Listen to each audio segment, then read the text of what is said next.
Hello there guys, and welcome to another one of my reviews. Today we are going to talk about this car.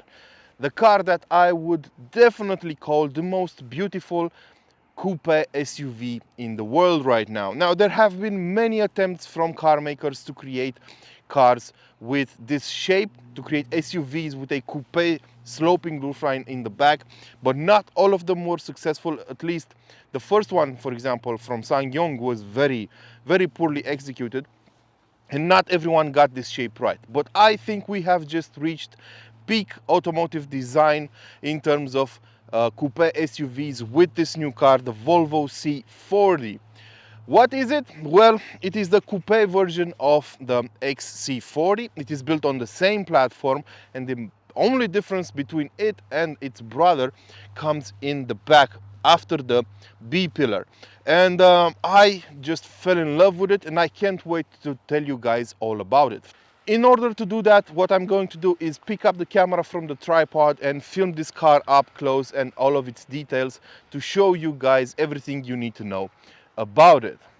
So, this is the Volvo C40, a brand new car in the lineup of the Swedish car manufacturer. It is a car built on the same platform as the Volvo XC40, but unlike the XC40, this is the first generation of this car, and there is an important difference between this one and the XC40, and you can probably notice it from the back. That's why I'm filming it from the back.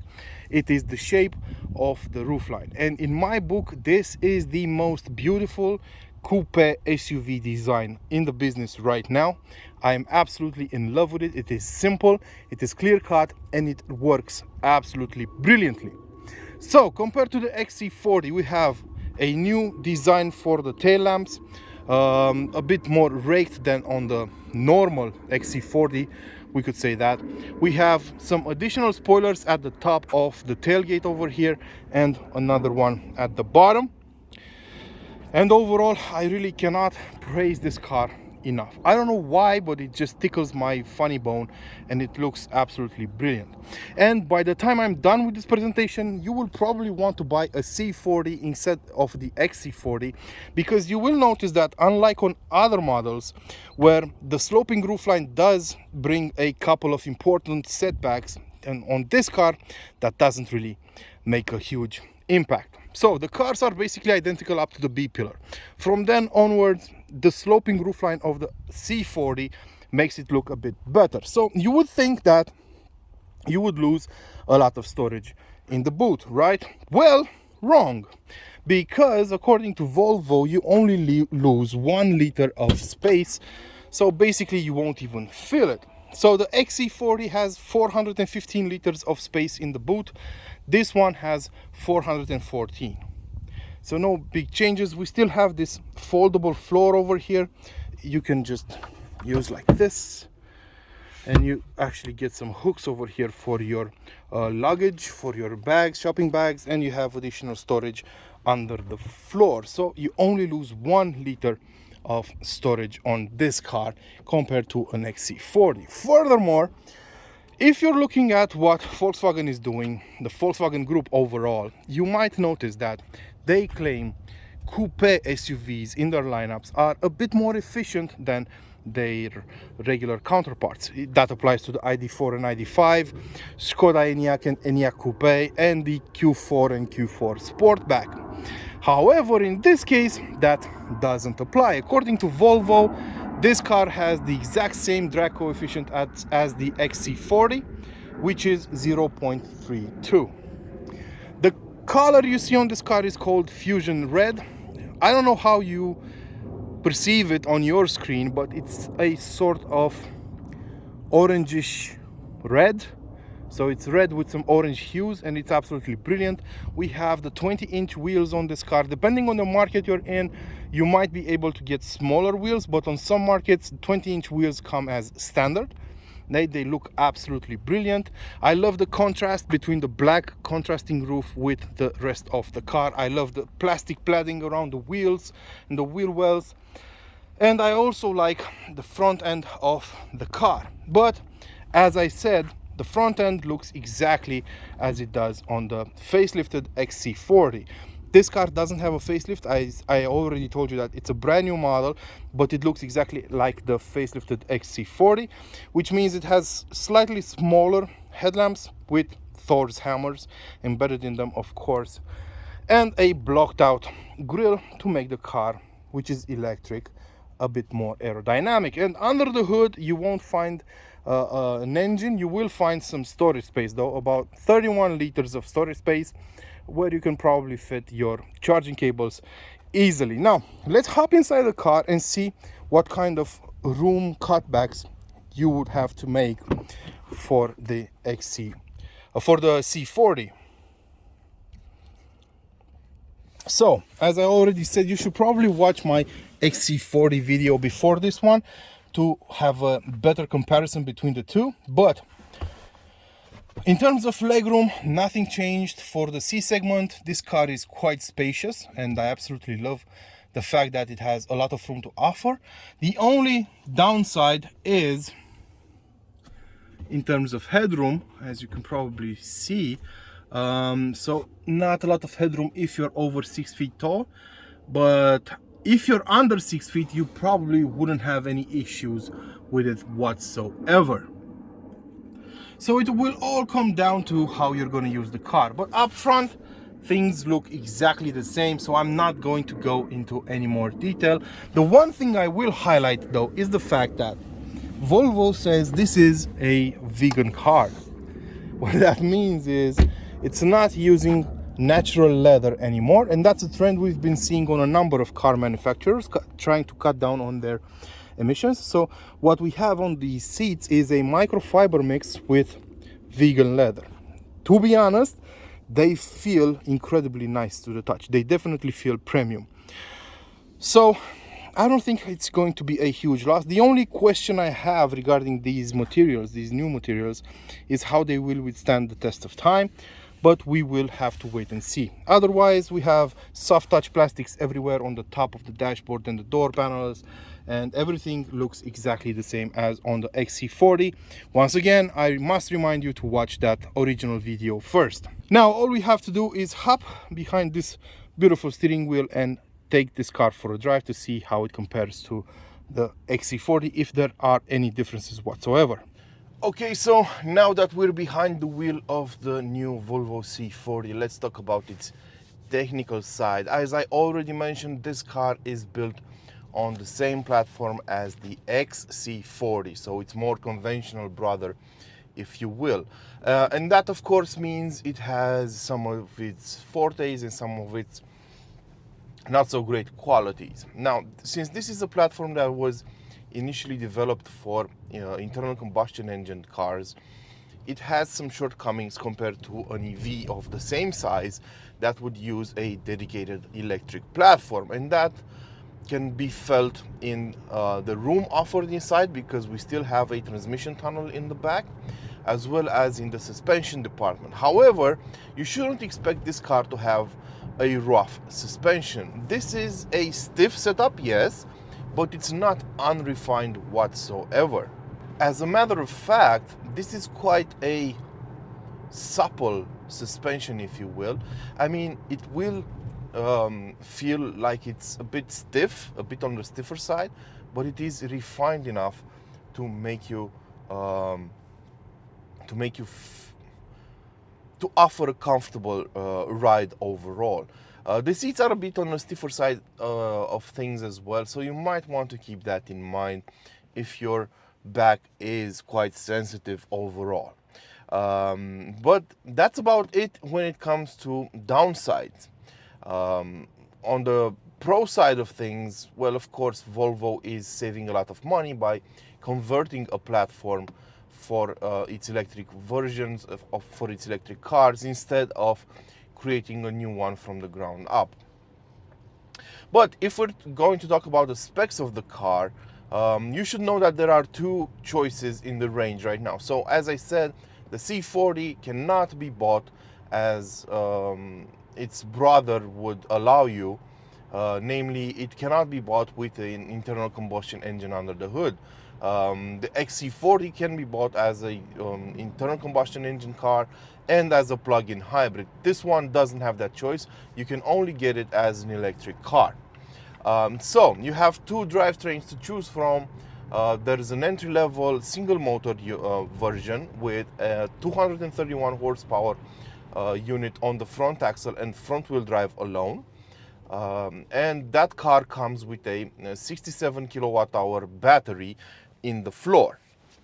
And then there's this version, the twin motor version, which is all-wheel drive, has two electric motors, one on the front axle, one on the rear axle. Each of them has 204 horsepower, and in total the car can rely on up to 408 horsepower and 760 newton meters of torque. This version also comes with a bigger battery. It has a usable 75 kilowatt hour battery in the floor, and according to Volvo should have a range of over 400 kilometers with a single charge. The official numbers are between 440 and 450 kilometers, depending on the test cycle you want to quote. Now, those are pretty good numbers, and with that kind of power, the car can also do this. Whee! It will do 0 to 100 kilometers an hour in 4.9 seconds, which is quite fast. And the instant torque will deliver a blow to the back of your head whenever you press on the go faster pedal. I nearly said gas pedal. When you press on the go faster pedal with a bit more oomph. And yes, this is a fun to drive car. I mean, I've had it for a few days and it is incredibly well balanced. It will reach eye-watering speeds in a matter of seconds, and it will keep its composure in the bends rather nicely. And even when you accelerate out of the bend, what I noticed is that you don't get a lot of understeer. So that's also a very big plus for the C40 overall. And that stiff suspension I was mentioning earlier does help out when it comes to keeping the car in balance. Now, what I should also mention is that this car doesn't really have a driving mode. So all you can do is drive it in one pedal drive mode or with coasting. And that is done using this menu right here. You go into driving, and that's basically the only thing you can change regarding the drivetrain. Other than that, you don't have an eco mode, you don't have a sport mode, you don't have a comfort mode, you don't have adaptive dampers. It's a very simple setup, and I actually like it. Because today we are overwhelmed by the amount of driving modes we get and we can select, and the amount of settings we can set up on our cars. So having such a simple setup is a treat these days, and it reminds me of the old school cars before driving modes were invented. But of course, I do have some complaints too. For example, I would have liked to have an easier way to change the amount of regenerative braking the car does. Because you have to go into that menu and you can only choose if you have regenerative braking on or off. You can't adjust the amount of regenerative braking you're doing like a car like the EQA can do, for example. I would have liked some pedals over here in the back of the steering wheel that would allow me to adjust this this feature. Furthermore, I would have liked a B driving mode, you know, as you would find in a number of electric cars. That would have helped out a lot as well. So for example, if I'm driving in a busy city center and I use B mode activated by this gear shift lever to recuperate a lot of energy while I'm braking towards a stop sign, that I would have really liked, but they didn't offer that. Maybe in the future, I don't know, with the facelift of this car, we'll see. I would have liked that, not just an on-off feature. And I turned off the one pedal driving mode because the regenerative braking is just too hard, and after a while it gets tiring. You're trying to approximate just how much space you need and when to lift off the gas pedal, and it gets tiring after a while. So that's why I prefer coasting mode. You will still regenerate energy while braking, but you have to press on the brake. So I prefer this mode a lot better. So what about the real life range of this car and the energy consumption? Well, I did my usual range test with this car. You can find it over here, and the numbers are pretty good. Around town I found the range to be about 375 kilometers with an average energy consumption of 20 kilowatt hours, which is about 3 kilowatt hours better than the XC40. But the XC40 was tested during winter time. It was February, it was really cold out. So you can see that difference in the spreadsheet. I have a spreadsheet with all my real life range tests. You will find it in the description of this video, and you can compare the two cars, and you will see that winter does take away some additional energy. The cars come with a heat pump as standard, so that will help out with heating the cabin during colder months like it is today. Today we have an exterior temperature of 10 degrees Celsius, so the heat pump will make heating the cabin a lot more efficient. But overall, I really enjoyed this car. It is a monster. It drives really well, keeps its balance really well, doesn't really doesn't really sip that much energy, and you can recharge it pretty fast. The car can use fast chargers of up to 150 kilowatts, and that's pretty good considering this is a 400 volt architecture on this car. So I only had to charge this car for half an hour. That's all I did during 3 days with it, and I did drive it for about 500 kilometers. That's all I had to do, and in 30 minutes I got the battery from 13% to 44%. So, and I only used a 50 kilowatt charger. I didn't use a 150 kilowatt charger. According to Volvo, using that kind of a charger, you can get from 10% to 80% in about 38 minutes, which is pretty good. But you will have issues trying to find a 150 kilowatt charger just anywhere. The most common fast chargers are the 50 kilowatt ones. And as I said, in half an hour, I added about nearly 30% of the battery back into it. So that's pretty good, I would say. You don't really need that much range anyway. And when you're doing longer trips, the maps navigations, the Google Maps navigation system can show you chargers along your route, and it can also preheat the battery, prepare the battery for a charging session using a powerful charging station. So yeah, it works pretty well. So what is the conclusion regarding the C40? What are my final thoughts? I absolutely adore this car. I think it's one of the best looking cars out there. And if it comes to comparing it to other coupe SUV models, I think it's the best looking one out there. It's the first vegan Volvo with no leather, no natural leather inside. It drives well, it feels well on the road, it has a great sound system, plenty of room unless you're planning on carrying giants in the back. And I think it is a very good car. I would definitely choose it over a Tesla Model Y. Definitely.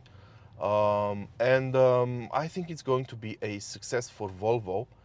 And I hope it is, because Volvo definitely needs a win right now.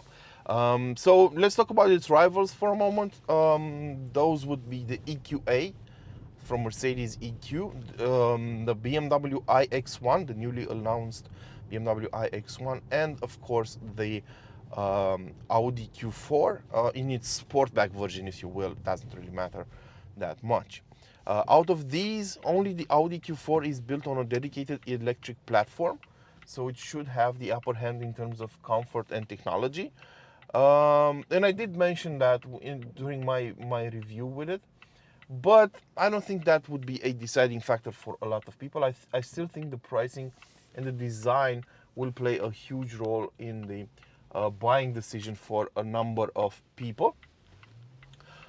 Pricing wise, well, they are very closely knit together, so it will depend on the market. For example, this car here in Eastern Europe costs about 70,000 euros before any government deductions and whatsoever. So I would like you guys to tell me which one of these models you would prefer, what you think about the C40, and if you're interested in buying one. I think The 231 horsepower version would be enough for most people, but I would definitely like you guys to tell me what you think about it. So until next time, don't forget to feed your passions, and of course, maybe subscribe to this channel to keep it alive. Ciao.